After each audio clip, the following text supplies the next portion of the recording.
근데 여기 하나 또 있는데 그 트리하우스는 건축물 법규에도 불법 조정이 되지 않는다고 들었대요. 트리하우스? 뭐지? 트리하우스가 뭘까요?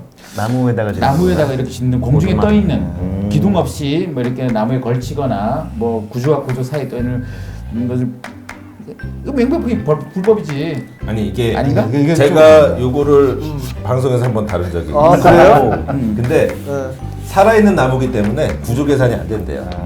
이 나무를 이용을 해서 톰소의 집을 우리가 꿈꾸는데 실질적으로 법의 허용을 받아서 정식적으로 하기는 어렵다라는 거지. 그러니까 여기서는 하우스라는 명칭이 들기 때문에 주거용도로 쓴다는 얘기잖아. 그러니까 결국은 그냥 아이들의 오두막 정도, 그렇죠. 그냥 놀이터 정도면은 되겠지만 원두막 같은 형태로 그냥 뭐 하든지 하는 거지. 자, 그럼 썬룸은 신고해야 되나요? 썬룸은 해야죠. 해야 됩니다. 조만한데도? 유리로 되어 있어서 투명하지 않냐, 신고 안 해도 되지 않냐라고 하지만 그거 신고 안 하면 100% 불법입니다. 그러면 썬룸을 이렇게 해가지고 폴링거나 열거나 이렇게 싹 제낄 수 있다. 지붕을 들어오려거나 지붕을 없앨 수 있으면 그거는 피해갈 수 있는 거죠. 그러면 예전에 나이트 보면 지붕 열린 나이트 있잖아요. 다 넓습니다.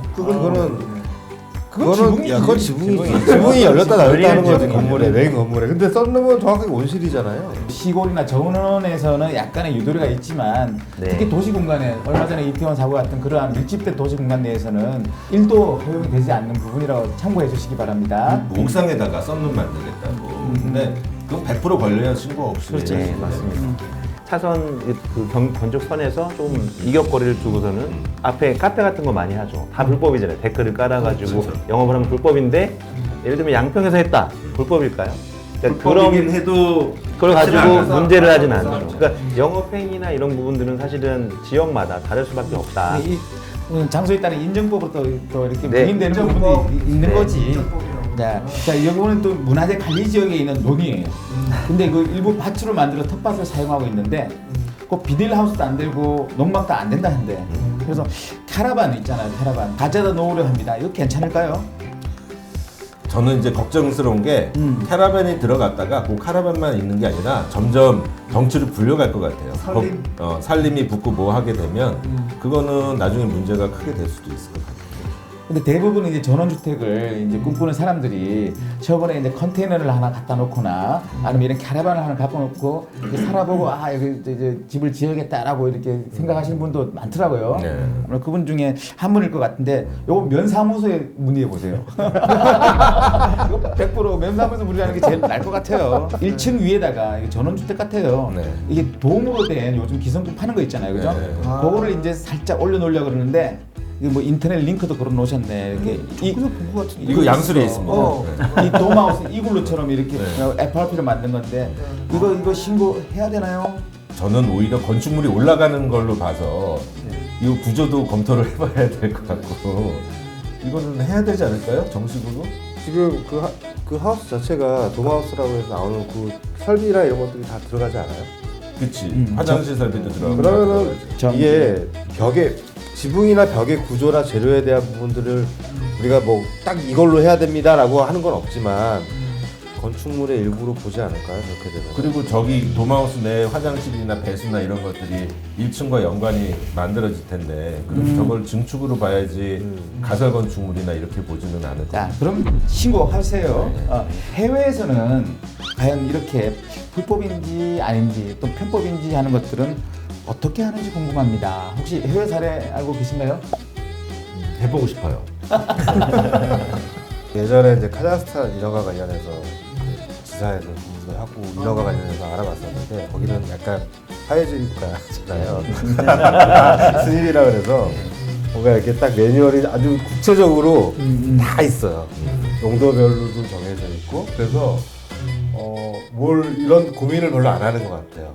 이 아파트는 이런 거야. 주택은 이런 거야. 막 이렇게 딱 규정이 돼 있어요. 그래서 거기에만 맞춰서 그냥 다 설계가 되기 때문에 아주 쉽죠. 법이 좀 어려워서 그런데 굉장히 매뉴얼은 쉬워요.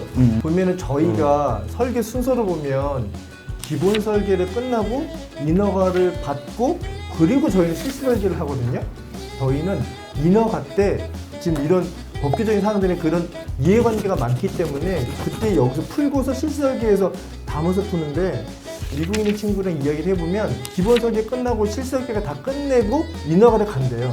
이게 뭐냐면 기본 설계에서 실설계 담을 때 그 허가사항에 대한 코드를 다 담으면 그냥 그 코드가 들어간 거 확인하고 그냥 적용이 된다고 하더라고요.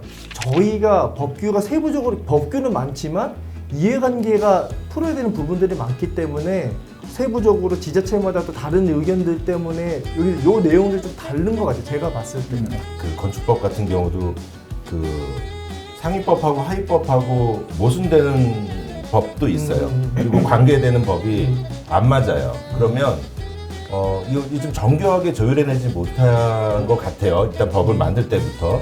양평하고 여주시 같은 경우는 똑같은 내용임에도 불구하고 그 해석을 공무원들이 다르게 해석을 해요. 그거를 국토부에 민원을 넣었는데 결과적인 답변은 지자체랑 협의하세요로 또 왔어요. 문구 하나가 안 달라요. 근데 양평의 주장대로 가면 주차 대수가 한 대가 더 늘어나고 여주로 가면은 주차 대수가 줄어요. 여주시는 그거를 소수점까지 다 계산한 이후에 올림을 하는데 양평구는 그 소수점을 다 올림을 하고 더해서 다시 올림을 해요. 그러니까 말이 안 되는 법이에요. 양평구는. 자, 그거는 좀 예민한 문제. 예민하죠. 예민한 근데 문제고. 이 자리를 빌어서 좀 얘기하고 싶었습니다. 그래서 우리나라는 왜 이렇게 안 해주냐 이런 이야기를 하고 싶으신 것 같은데 제가 아는 것도 뭐 프랑스 파리 같은 데서는 문고리 하나 뭐 고치려고 해도 난리를 치고 하기 때문에 어렵죠. 그러니까 그런 경관을 유지하고 있고 우리나라는 이제 건축법이 이제 일본식 체계가 있기 때문에 그러니까 아마 보통 좁고 바글바글한 데는 말씀하신 것처럼 이렇게 계속 제약을 거는 거고 미국 같은 경우에는 그 미국의 시작이 넓은 땅에 가서 막 자기가 때려 짓는 이런 방식이었기 때문에 건축법이라는 개념도 약간 다르거든요.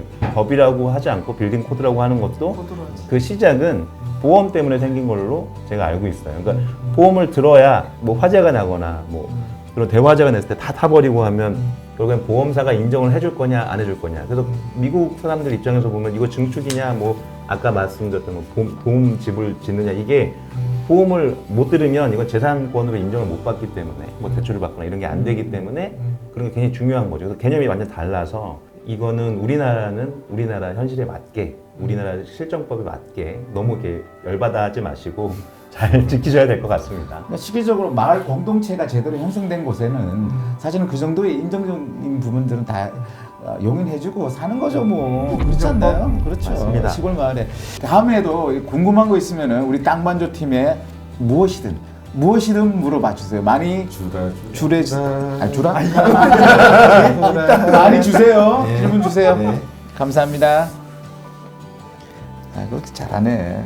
방송 이제 완전 베테랑인데.